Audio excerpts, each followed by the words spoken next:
Now to the deep freeze on its way to a huge stretch of the country tonight, the coldest winter weather this season. It comes as so many are still digging out from 2 snowstorms in a row. A worker right here clearing the stadium for today's Dolphins-Patriots game in Foxborough, and then navigating the snowy roads right there in Pittston, Pennsylvania.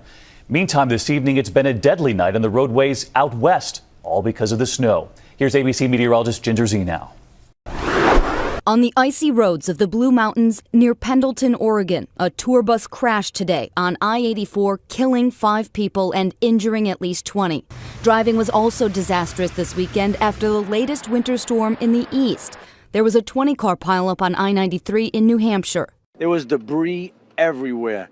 You could see it, like you had almost like duck not to be hit by a fender or some exploding plastic grill. It was unbelievable. And close to Kenosha, Wisconsin, I-94 was like a parking lot. It was a dangerous drive, too, in Portland, Maine. Central Ohio, folks were traveling far from highway speeds.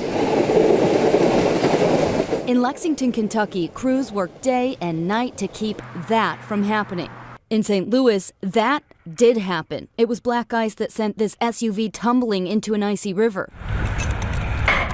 Inside, a mother and her 3 children. I can only imagine what she thought, with the 3 kids in the back seat. First responders jumped in and no one was hurt. Tonight, it's the cold and wind in Durham, Connecticut. A freezing reminder that this is what winter looks like.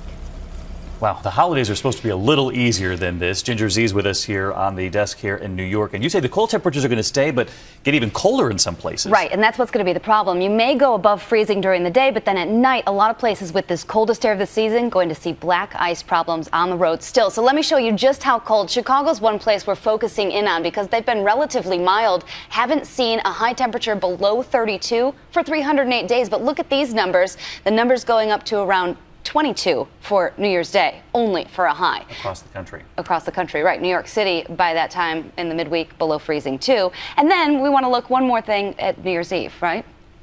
That New Year's Eve forecast, Atlanta 47, but look at New York, at Times Square 35, Chicago will be right around 24, rain and snow only in that northern Arkansas, southern Missouri area. But for people in Times Square, not so bad. Right. Okay, Ginger, thanks.